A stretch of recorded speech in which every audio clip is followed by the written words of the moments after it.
colonel ya Goma.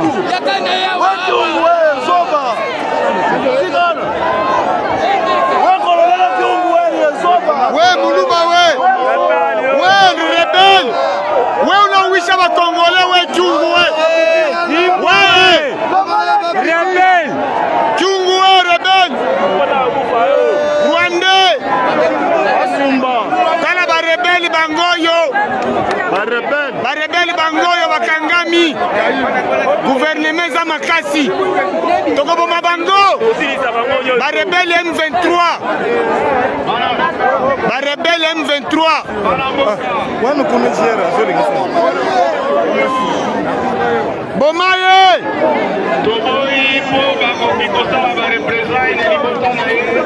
Bomaye, rebelle. Rebelle.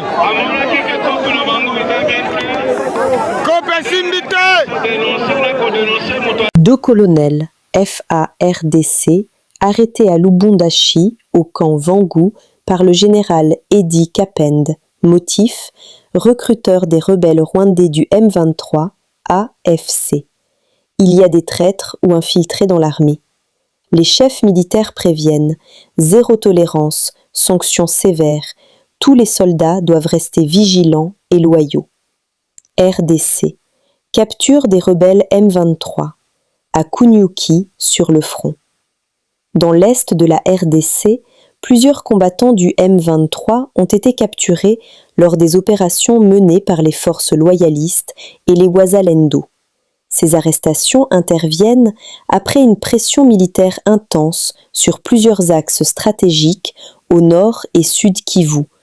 Anayekamata audio hapa ni komanda sekter Balene, ndio mwenye anakamata hii audio, ndio mwenye anawakamata hii picha. Kunapenda kujulisha wakuu wa viongozi kama tulikuwa kwenye ligne de front na wakamata hawa wajeshi wa M23, ndio hawa kama gisi mnavyo waona. Où certains rebelles se rendent ou sont arrêtés. Sur le terrain, la dynamique change progressivement avec des positions récupérées et des combattants neutralisés ou capturés. Une situation qui pourrait marquer un tournant dans cette guerre à l'Est. L'autorité de l'État se rétablit petit à petit à Kipese. Voilà les militaires FARDC qui sont en train d'être déployés dans la cité de Kipese, en territoire de Lubero, au nord Kivu. Wale ni majeshi wetu ambao wanakuja kuchunga raia na mali yake. Ni majeshi ambao wanaonesha kama autorite de l'Etat ishakuwa retabli. Tuwapigie tena mikono zaidi sana. Tuwapigie mikono vigelegele. Wao ni majeshi ambao wanajitolea usiku na mchana kulinda raia na mali yake. C'est l'arrivée triomphale de l'armée loyaliste dans l'agglomération de Kipese, l'agglomération libérée, l'agglomération où l'autorité de l'État est rétablie. Et donc nous sommes là pour vous rassurer que vous n'êtes pas abandonnés par la population, par le gouvernement congolais. Vous n'êtes pas abandonnés par le gouvernement de Kinshasa.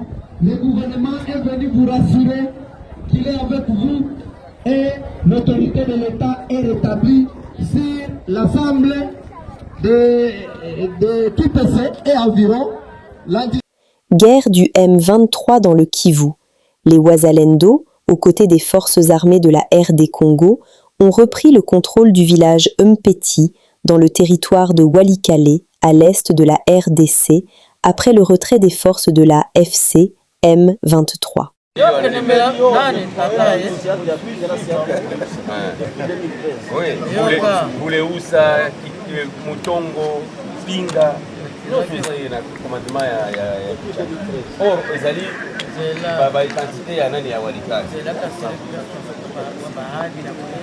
Rien, wana to kuna naite. Ndaka tiki taki. Na ba milieu kuna nyoswa. Ti mboka nini? Wo komando yako nikawa zawa.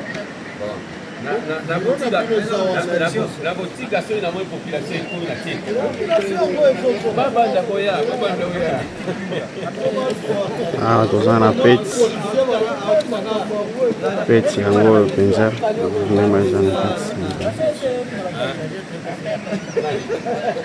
kati oyo aza trakasel te oyo aza baprepiti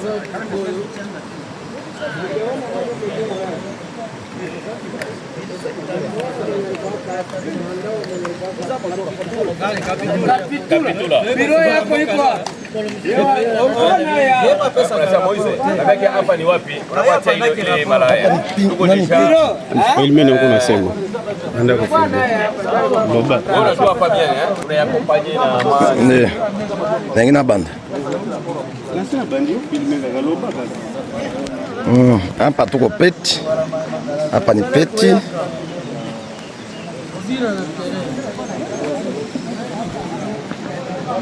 Peti. Barabara ya kutokea Pinga hii. Pale ngambo hivi pale ni Bihen. Ile ni mai ya Mweso. Mai ya Mweso. Hii ni barabara ya kutoka Kichanga.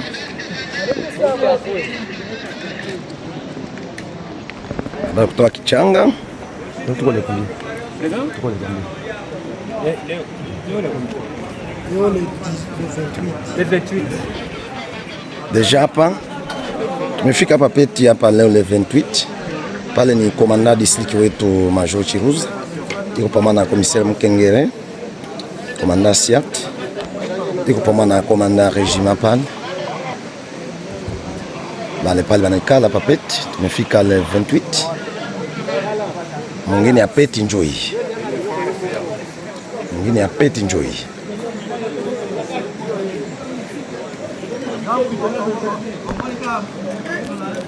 Mwingine ya peti njoi. À l'approche du 1er avril, les troupes rwandaises et ougandaises plient bagages. Ils sont en train de rentrer. Ils sont partis, mes frères. C'est fini. Les maîtres du monde, ceux qui avaient commencé cette guerre, ils leur ont dit que votre temps est fini. Museveni nous a dit que les Américains l'avaient consulté pour y prendre les gens pour faire partir Mobutu. Kagame a été consulté par Bill Clinton. C'était pour faire la guerre. Il y a beaucoup de gens qui se trompent que non, les Américains sont divisés, nous attendons l'arrivée des démocrates, alors Kagame aura des forces. Non, les Américains ne travaillent pas comme ça. Les Américains, démocrates ou républicains, leur premier objectif, c'est leurs intérêts. Les objectifs des Américains, c'est leurs intérêts, démocrates ou républicains. Ne croyez pas que les démocrates sont contre ce que Donald Trump est en train de faire. Je vous explique d'abord une chose. Est-ce que vous savez qu'avant que Donald Trump attaque l'Iran, il était d'abord parti prendre Maduro, les mettre en prison. Vous savez pourquoi? Parce que le pétrole de Maduro peut venir facilement en Amérique, même si l'Iran fermait le pétrole de chez lui. Le canal d'Ormuz que l'Iran est en train de fermer, les Américains avaient vu ça bien longtemps. C'est pourquoi ils avaient attrapé Maduro, pour qu'ils aient du carburant au cas où l'Iran fermerait ces canaux d'Ormuz. Vous comprenez? C'est-à-dire, républicains et démocrates sont d'accord sur leurs intérêts. Quand il s'agit des intérêts américains, qu'on ne vous trompe pas, républicains et démocrates sont d'accord. Oh non, si les démocrates passent au pouvoir, ils peuvent parler pour Kagame. Mais non, c'est fini cette histoire. Les Américains ont besoin du coltan, point barre. Et ils veulent le prendre officiellement au Congo, point barre.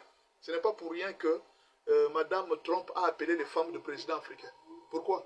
C'est parce qu'elle sait l'influence que les femmes ont auprès de leur mari. Elle est partie leur expliquer la vision des États-Unis par rapport au travail avec les Africains. C'est le plan qu'ils ont pris. Ne croyez pas que toutes ces visites-là, c'est gratuit. Non, elle fait ça pour son honneur. Il n'y a pas d'honneur. Les Américains font tout pour leurs intérêts. Ne croyez pas que les Américains ne savent pas ce qui s'est passé. Oh, Trump, c'est personnel. Ce n'est pas personnel. Tout ce qu'elle fait, c'est une mission qu'on lui donne de convaincre les femmes des présidents africains afin qu'elles influencent leurs maris, qu'ils acceptent de travailler avec les Américains. Parce que les Africains ont été beaucoup blessés avec les Américains. Et là, ils sont en train de rentrer. Vous avez suivi les fils de qui? Les fils de Muhoozi, de Museveni. Le fils de Museveni, qu'est-ce qu'il a dit? Nous sommes prêts à quitter l'Ituri en collaboration avec les Américains, avec les Congolais. Ils sont prêts à quitter. Qui leur a dit de quitter? Vous avez déjà entendu la RDC dire aux Ougandais de partir? Non. Les Américains ont donné l'ordre, que ce soit l'Ouganda, que ce soit le Rwanda. Au 1er avril, vous devez déguerpir les sols congolais. C'est pourquoi ils sont en train de rentrer. Bon, s'ils refusent, ils connaissent les conséquences. Ils connaissent ce qui se passe en Iran. Ils connaissent ce qui s'est passé au Venezuela. Ils savent. Les Américains ne jouent pas. Même Macron, on peut les ramasser chez lui. À la maison, on les ramasse. Les Américains, c'est la grande puissance. On ne joue pas avec les Américains, mon frère. Peut-être la Russie était en train de jouer. Vous allez vous poser la question. Pourquoi la Russie a abandonné la guerre, ne s'affiche pas dans la guerre avec l'Iran? Pourquoi? Parce que la Russie a une autre guerre avec l'Ukraine. La Russie ne veut pas s'afficher avec l'Iran.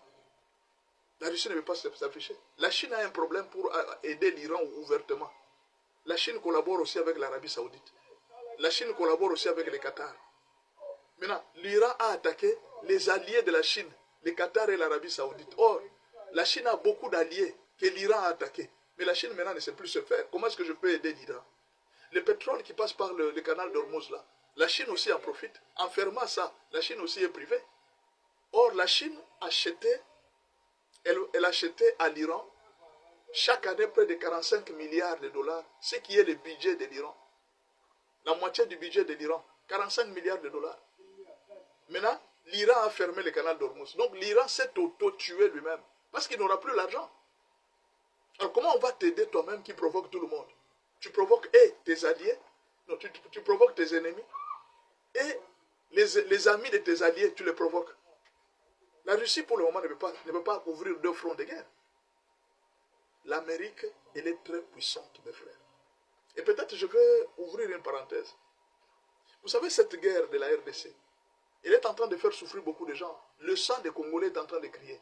Est-ce que vous savez le rôle que le Qatar a joué pour aider les Rwandais à nous attaquer? Aujourd'hui, le Qatar est en train de souffrir. Mais là, vous n'allez pas comprendre que c'est un jugement de Dieu. Vous n'allez pas comprendre. Tout ce qui se passe là au Qatar, Arabie Saoudite, vous allez voir très bien. Ce sont des pays qui ont contribué à aider Kagame.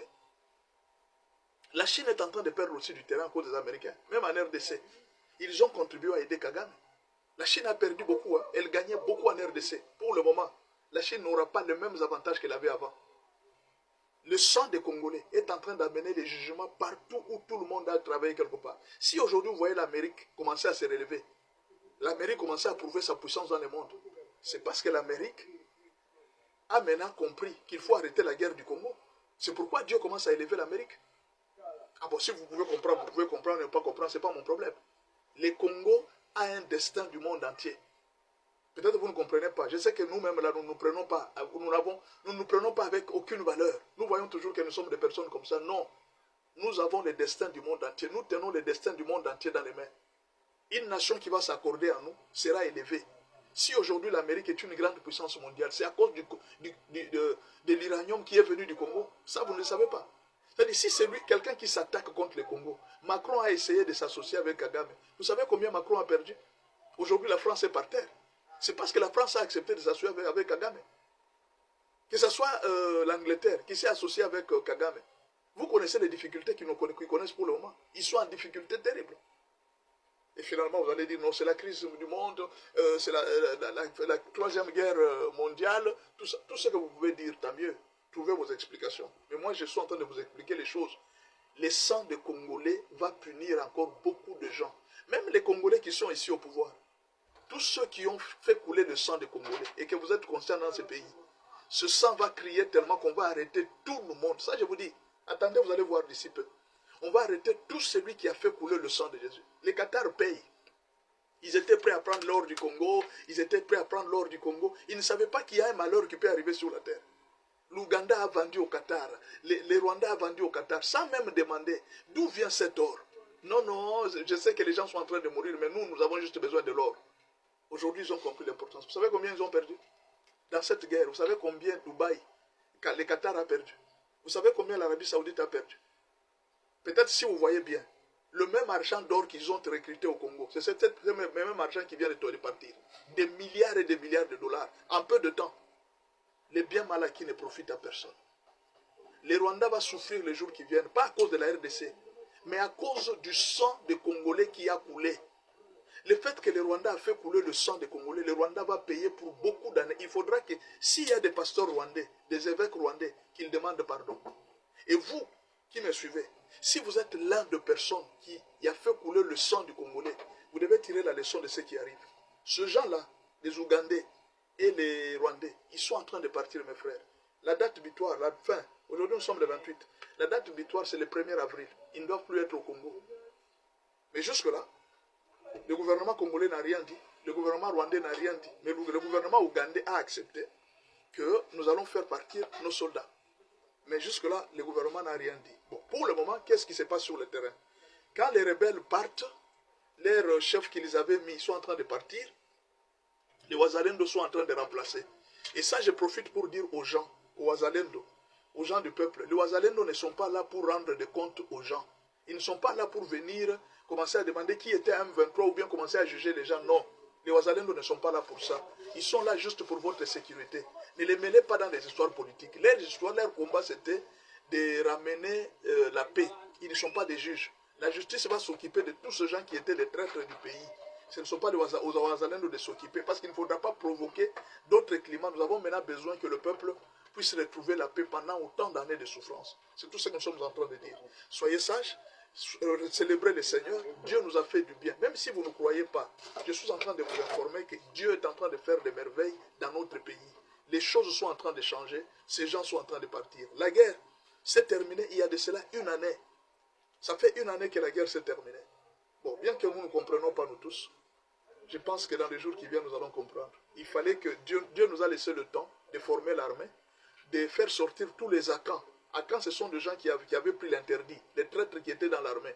Dieu nous a donné le temps de les faire partir avant que la guerre soit effective. Donc quand vous voyez ces gens partir, c'est que c'est fini. C'est fini.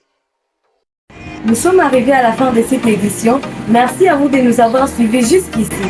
Si vous avez apprécié ces contenus, n'oubliez pas de vous abonner à notre chaîne, d'activer la cloche de notification pour ne rien manquer de nos prochaines vidéos. Likez et partagez cette vidéo. On se retrouve très prochainement. À bientôt.